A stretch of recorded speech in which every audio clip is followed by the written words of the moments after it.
My best friend's dad tried to blank me. So I've been best friends with this girl, let's call her Emma, for about 5 years. And after 5 years, surprisingly, it was my first time going to her house.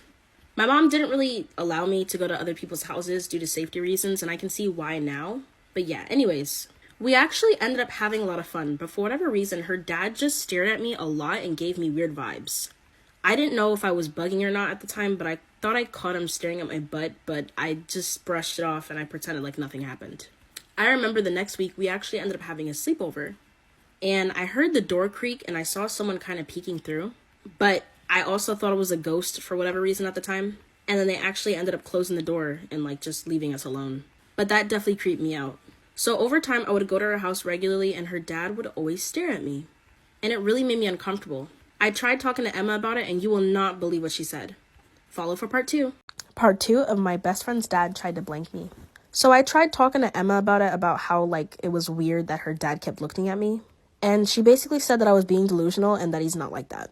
She completely dismissed my feelings and said that I was overreacting. I just stood there in silence because she just completely dismissed my feelings, but at the same time, I could have just been panicking and overreacting a bit. So one day, I ended up sleeping over at her house again. And she went to the bathroom quickly. So next thing you know, I'm just laying over and then I feel 2 pairs of hands remove my covers. So I look and it's her dad literally hovering over me. I don't think he sees me because it's really dark and her room has like no lights and very little windows. But then after that, I can feel his hands trying to remove my pants. I end up screaming and moving his hands away, and he ends up just running out of the room. Soon, Emma comes back into the room and asks what's going on.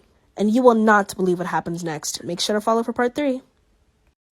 Part 3 of my best friend's dad tried to blank me. So Emma's dad started pulling my pants down, and she actually ended up walking in on this happening. But then he ended up running out, and she just stood there in shock and didn't really know what to do. Then she started shifting the blame on me. She was saying things like, "This is why you shouldn't have worn revealing clothing around him in the first place. Why do you always have to wear makeup and dress up the most? Now you're bringing out the worst in my dad." I cannot believe that she said that. I literally just stood there in shock because her dad just tried to blank me. In my sleep at that, I wasn't even awake. So I just literally started packing my stuff and I rushed out of the house and I cut her off and I never spoke to her again. I ended up telling the whole school what had happened and they believed me. They didn't believe her because she left out a lot of details and she just wasn't making any sense. Lesson learned, just don't be best friends with people that justify their dad's sick behaviors. Do you think Emma's response is justified? Let me know in the comments down below. Make sure to follow for more story times.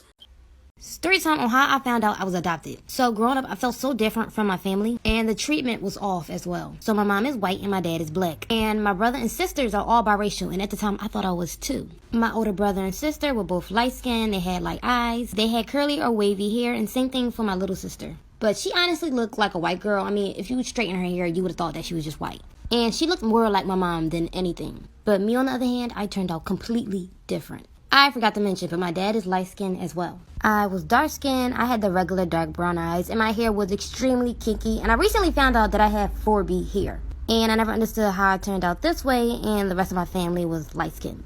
I don't know, I just sometimes felt like I didn't belong in the family, and I wasn't pretty enough. And I definitely sensed something was off because my grandmas and aunts and uncles treated me way different. And I could tell I wasn't their favorite. Sorry I went on a rant, but if you want to know how I found out, come back for part 2. This is part 2 on how I found out I was adopted. So like I said earlier, I look completely different from my family. Mom's white, dad is black. Anyway, so the day I found out. So one time in class, we were doing Punnett squares. And at the time, I was in 8th grade. We did Punnett squares with our parents, height, hair, skin, eyes, everything. But my Punnett squares weren't adding up. Like, I didn't get the traits that I'm supposed to have. So that day after school, I showed my mom the Punnett squares. And my mom said that they weren't accurate and that the Punnett squares aren't a real thing. So I just went on with life again, just thinking that it was fake and that the Punnett square theory was wrong. Then a week later, I went back to school and showed my friends, and I told them, and they said that the Punnett squares were accurate. Then one of them laughed and said, "You must be adopted or something."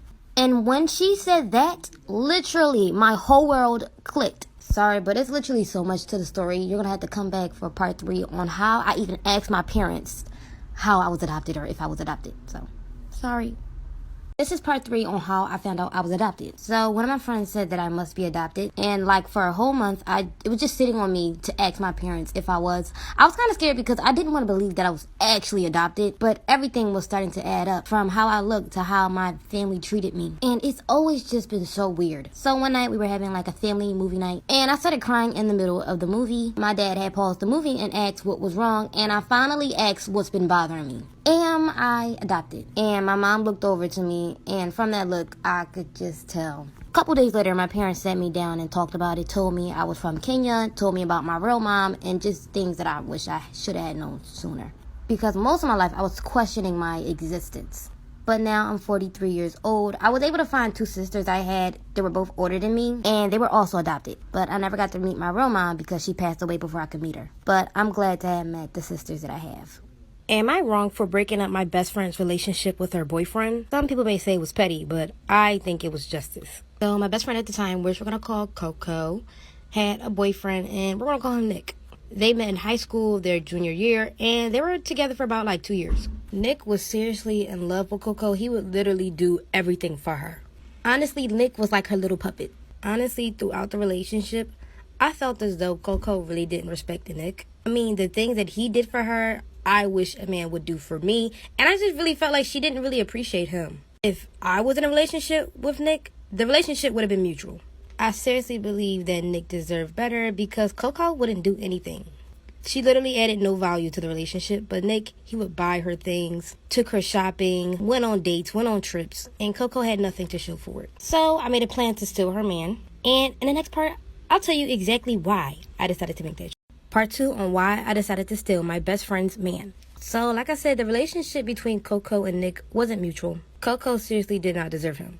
In the process of their entire relationship, Coco was cheating on Nick. And, as a best friend, I tried to keep it cordial, but I just didn't like how Nick was getting treated. Especially with all the things that he was doing for her. And you won't even believe the person that she was cheating on Nick with.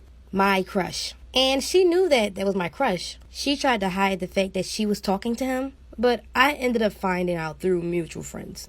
I never confronted Coco about it because I just wanted to see if she would be honest with me, but for weeks she never did. So one day I decided to go to Nick's house, and I practically told him what it was. At first he didn't believe me, but then once he realized me out of all people would come to him about the situation, he understood and felt heartbroken. So we created a plan to hurt Coco. Come back for part 3.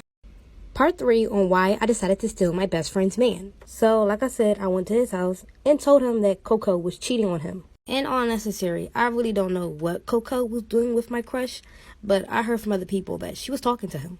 And honestly, that was enough information for me. And we decided to plan a romantic sneaky link and invite her an hour later. In the process of us doing this, I didn't expect anything to happen, but it did. And I don't know if he expected anything to happen that night, but he practically ended up cheating on Coco with me. Later that night, when she finally arrived, Nick told her she actually needed to go home and that he was busy doing something, even though he invited her to come over. He felt something was off, so she ran upstairs to his bedroom, which was where I was. When she saw me, she yanked me by my hair and pulled me out of the bed. And the rest was history. I ended up finding out 2 weeks later after that incident, the only reason why she was talking to my crush was to get him with me.